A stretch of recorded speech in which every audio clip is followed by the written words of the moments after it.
Welcome to Slow Night, Ancient Tales, a quiet corner for your weary mind to rest. Tonight, we journey to a moonlit path in rural Korea. I will be reading When Buckwheat Flowers Bloom by Lee Hyo-seok, a timeless piece of classic Korean literature. Imagine the gentle jingling of donkey bells and the cool, refreshing night air as you let go of today's burdens.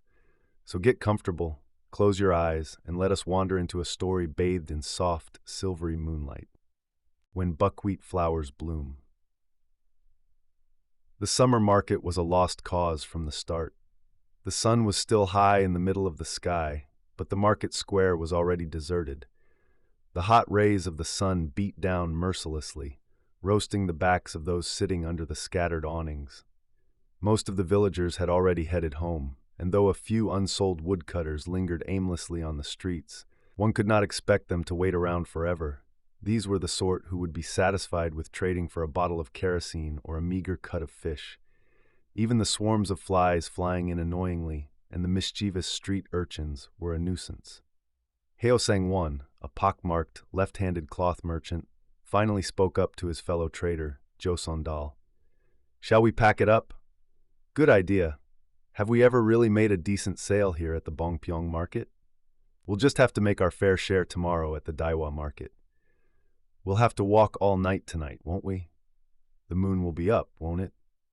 Hearing the jingling sound of Jo-seon-dal counting the day's earnings, Hyo-seok untied his wide awning from the wooden pegs and began to pack up his wares.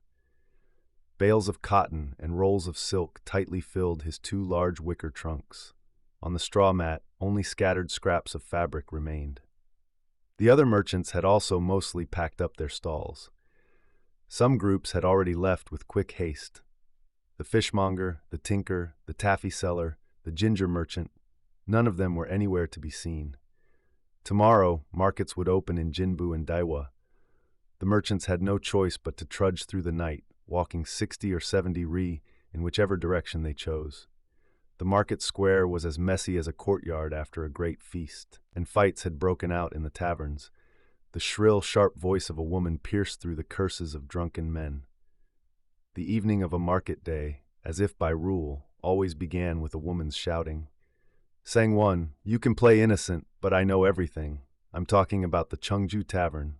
Reminded by the sound of the woman's voice, Jo-seon-dal gave a sly smirk. "She's a pie in the sky for you. You'd have to compete with the young lads to even stand a chance." "I wouldn't be so sure. It's true that the men fall head over heels for her, but even so, what about that young lad Dongi? It seems he's completely won over the Cheongju woman right under our noses." "What, that greenhorn? He must have lured her with some trinkets. I thought he was a decent, hard-working boy." "Who can ever know the ways of the world? Don't just sit there wondering. Let's go see for ourselves. I'll treat you." Hyo-seok followed along, though his heart wasn't truly in it. He had never had much luck with women. He lacked the confidence to present his pockmarked face, and no woman had ever shown him affection either. It had been a lonely and twisted half-century of life. Just the thought of the Cheongju woman made his face flush childishly, his legs tremble, and his body shrink in on itself. When he stepped through the gate of the Cheongju Tavern and unexpectedly found Dongi drinking at a table, a sudden surge of anger boiled up inside him. Seeing the young man with a flushed face, brazenly flirting with the woman, was more than he could bear. The boy was acting like a seasoned playboy, and it was a disgraceful sight. A kid whose head still smelled of mother's milk, getting drunk in broad daylight and flirting with a woman. He was roaming around, ruining the reputation of all traveling merchants. To think he dared to claim a share of the market alongside them. The moment Hyo-seok stepped in front of Dongi, the scolding began. When he met Dongi's flushed eyes staring back as if to say, "Mind your own business," he couldn't resist the urge to slap the boy across the face. Dongi flared up with anger and stood up abruptly, but Hyo-seok, with changing his expression, poured out everything on his mind. "I don't know where a rough-around-the-edges boy like you came from, but you must have a mother and father somewhere. They'd be thrilled to see you acting like this. A merchant should do his business properly. What's all this nonsense with women? Get out. Out of my sight now." But watching the boy walk out silently without offering a single word of defiance, Hyo-seok suddenly felt a pang of pity. They were barely acquaintances, and he felt a chill in his heart, wondering if he had gone too far. It was out of line. They were both just customers at the tavern, and no matter how young the boy was, what right did he have to grab a grown man, old enough to be his son, and beat and berate him? The Cheongju woman pouted and poured the drinks roughly, but Jo Sondal smoothed things over, saying that such harsh lessons were good medicine for the youth. "You've fallen for the boy, haven't you? It's a sin to tease a young sprout." A long while passed after the commotion. Emboldened by his sudden courage, and perhaps wanting to get completely drunk for some reason, Hyo-seok downed nearly every glass offered to him.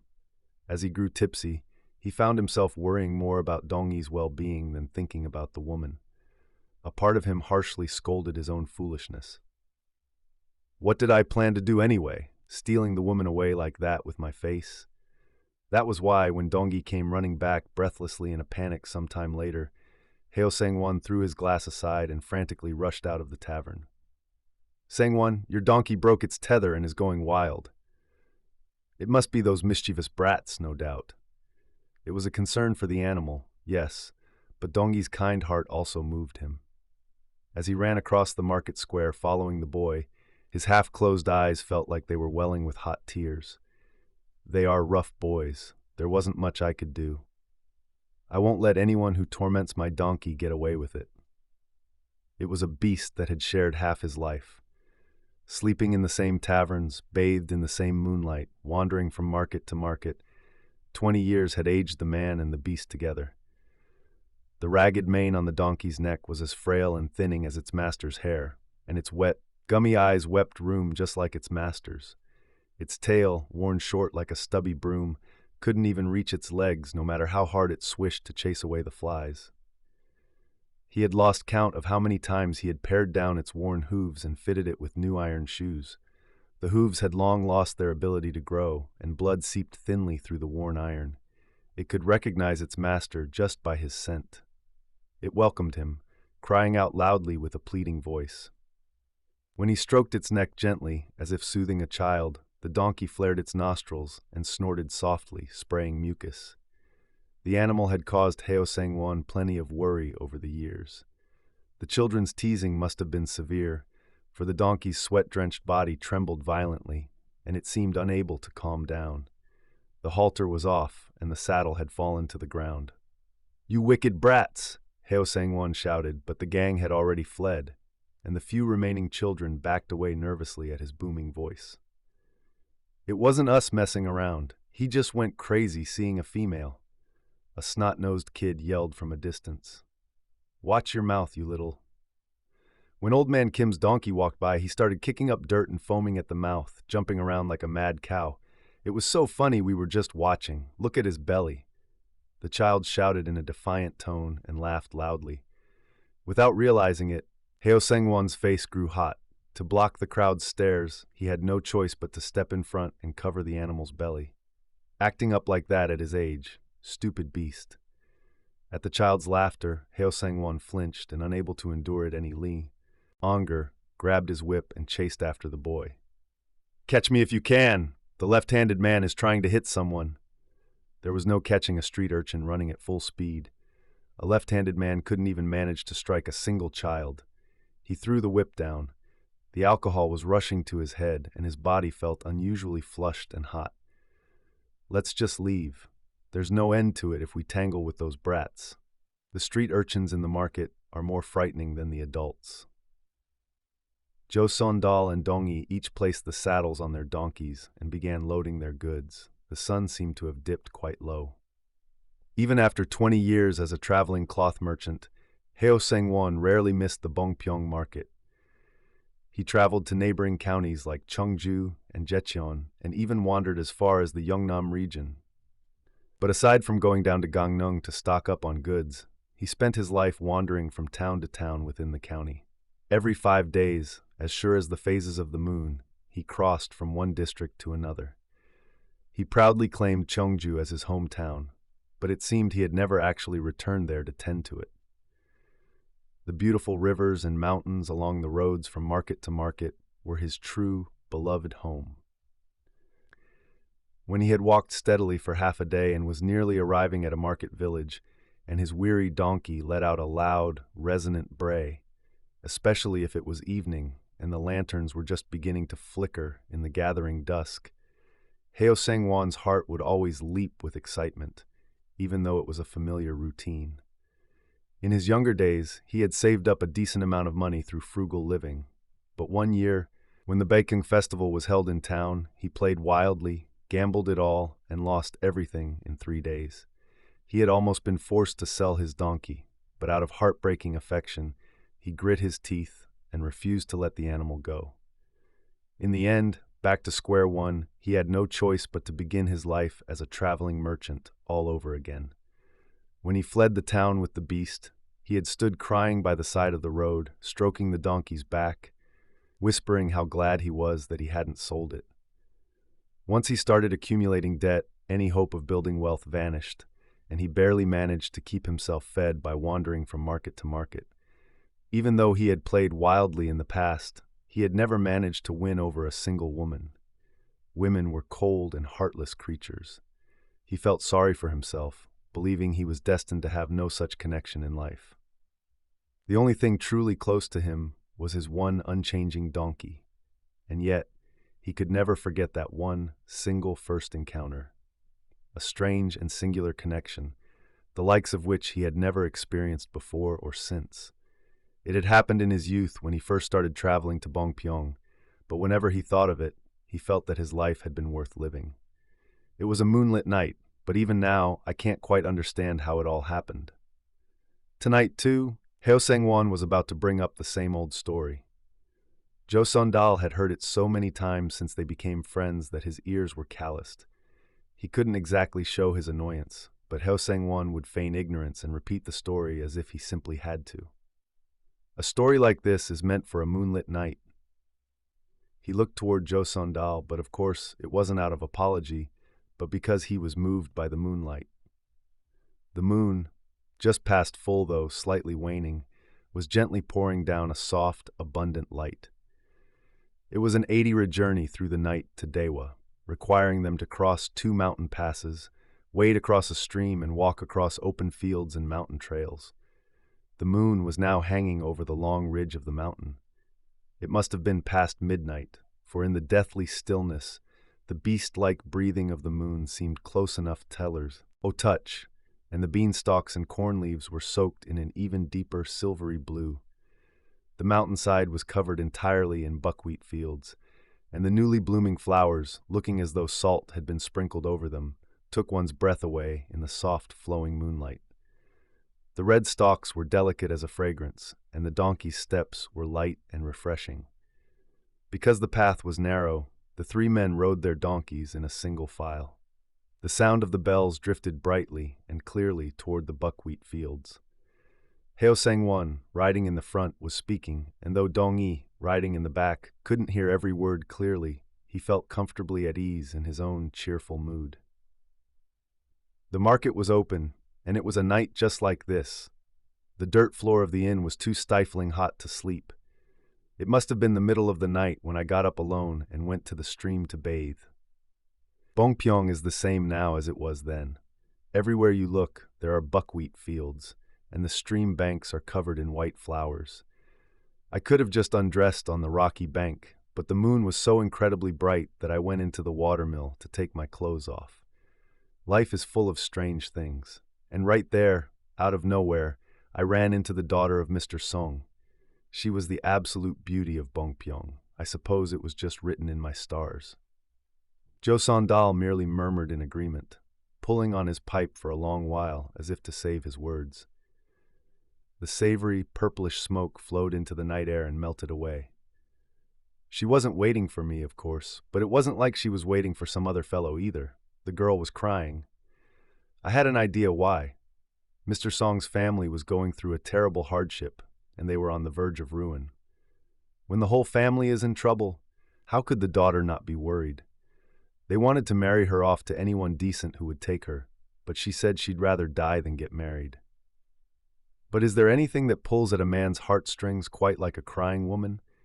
She seemed startled at first, but when people are burdened with sorrow, their hearts tend to soften easily. And so, one thing led to another, and we began to talk. When I think back on it, it was a terrifying and breathtaking night. And you made your grand escape to Jecheon, or somewhere the very next day, right? By the next market day, the entire family had already vanished. The market was turned completely upside down by the rumors, and people were whispering that the poor girl had most likely been sold off to a tavern. You wouldn't believe how many times I combed through the Jecheon market square looking for her, but there was no trace of her whatsoever. That first night was our last. Ever since then, I grew fond of Bongpyeong. How could I ever forget it, even after half a lifetime? You were a lucky man. A miracle like that doesn't happen often. Usually you end up with someone plain, have kids, your worries pile up, and just thinking about it makes me shudder. Still, wandering around as a peddler until the very end of your days, isn't that a hard life? I'm going to quit this lifestyle after the autumn. I'll open a small shop in Daiwa and bring my family over. Trudging along like this all year round is no easy task. Maybe if I ever meet that old maiden again, we'll settle down together. But until I collapse, I'll keep walking these roads and looking at that moon. They emerged from the mountain path onto a wider road. Dong-yi, who had been at the back, moved forward, and the donkeys walked side by side. You're a young lad, right in the prime of your youth. Don't feel too bad about the mistake you made back at the Cheongju Tavern. Oh, not at all. I'm actually ashamed. I have no business thinking about women right now. Awake or asleep, all I think about is my mother. Because Hyo-seok had sounded a bit melancholic with his story, Dong-yi's too, knee had also softened considerably. Hearing you mention mothers and fathers nearly breaks my heart, but I don't have a father. My mother is my only blood relative. Did he pass away? He was never there from the start. How can that be in this world? When the older men laughed loudly in disbelief, Dong-yi had no choice but to turn serious and insist. I was too embarrassed to say it, but it's true. My mother gave birth to me prematurely in a village in Jecheon, and she was chased out of her home. It's a funny story, but because of that, to this day, I've never seen my father's face, nor do I know where he is. As a steep hill lay ahead of them, the three men dismounted their donkeys. The slope was rugged, and they were too out of breath to speak. The conversation paused for a while. The donkeys slipped constantly. Hyo-seok was so winded he had to stop and rest his legs several times. With every hill he crossed, he felt his age. He was endlessly envious of young men like Dong-yi. Sweat washed down his back in streams. Just over the hill was the stream. The wooden bridge that had washed away during the monsoon had not yet been rebuilt, so they had to strip down to cross. They took off their trousers, tied them to their backs with their belts, and plunged into the water looking half naked and comical. Although they had just been sweating profusely, the night water chilled them to the bone. So, who exactly raised you then? My mother had no choice but to take in a stepfather and start selling liquor. Her new husband was a heavy drinker and a complete tyrant. From the moment I was old enough to understand, there wasn't a single day I didn't get beaten. My mother would try to stop him, and she'd get kicked, beaten, and threatened with knives. So you can imagine what our home was like. That's why I ran away when I was 18 and started doing this. For a young lad, I thought you had a surprisingly mature heart, but hearing your story, you've had a hard life. The water was deep, reaching up to their waists. The undercurrent was quite strong, and the stones shifting under their feet were slippery, making them feel as if they could be swept away at any moment. The donkey and Josundal quickly made it mostly across, but Dong-yi stayed behind to support Hyo-seok, so the two of them fell far behind. Was your mother's hometown originally Jecheon? Not at all. She never speaks of it openly, but I did hear it was Bongpyeong. Bongpyeong? And what was her father's surname? How would I know? I never heard it. I suppose so, Hyo-seok muttered, his fading vision blurring, and in his distraction he carelessly lost his footing. Before he could stop himself from falling forward, he plunged completely into the water. The more he flailed, the more he lost control of his body. and by the time Dongi shouted and reached him, he had already been swept quite a distance downstream. Soaking wet with his clothes on, he looked more pitiful than a drowned rat. In the water, Dongi easily hoisted the older man onto his back. Even though Hyo-seok was wet, his thin frame was quite light on the strong young man's back. "I'm sorry to make you do this. I seem to have lost my mind today." "Don't worry about it at all." "So, your mother, she doesn't seem to be looking for your father?" "She always says she'd like to meet him just once." "Where is she now?" "She split up with my stepfather and is living in Jecheon. I'm thinking of bringing her to Bongpyeong in the autumn. If I grit my teeth and earn enough money, we should be able to get by somehow." "Of course, that's an admirable thought." "You said the autumn?" Dongi's broad, sturdy back felt warm, penetrating deep into his bones. When they finished crossing the water, Hyo-seok felt a tinge of sadness and wished he could be carried just a little longer. "Making mistakes all day long. What's gotten into you?" Sang-won. Jo Sondal-lo oaked back at him and finally burst into laughter. "It was the donkey. I was thinking about the donkey and slipped. Didn't I tell you? Even looking like that, the beast managed to get a foal, with the mare from the Gangnong house in town. You can't imagine anything cuter than that little foal, pricking up its ears and trotting around. I sometimes go out of my way to circle the town just to see it. If it makes a man fall into the water, it must be quite the donkey." Hyo-seok wrung out his wet clothes as best he could and put them back on. His teeth were chattering, his chest was trembling, and he was freezing cold, but for some unknown reason, his heart felt buoyant and incredibly light. "Let's hurry to the tavern. We'll build a fire in the yard and get properly warm. We'll boil some hot water for the donkeys, too. Tomorrow, after the Dawa market, we're heading to Jecheon." "You're going to Jecheon too," Sang-won. "I want to go there for the first time in a long while. Will you come with me, Dongi?" When the donkeys began to walk again, Dongi's whip was in his left hand. Though Hyo-seok eyes had been as dim as a bat's for a long time, this time he could not fail to notice that Dongi was left-handed. Their steps were light, and the sound of the bells rang out even more clearly across the night fields. The moon had dipped quite low in the sky. The moon has dipped low in the sky, and the steps of our travelers continue onward into the quiet night. The sound of the bells is slowly fading away into the distance. Your day might have been as challenging as a steep mountain pass, but for now, it is time to lay all your worries down. May you find deep, undisturbed rest. I will always be here, bringing you gentle tales to soothe your nights. Sleep well, and good night.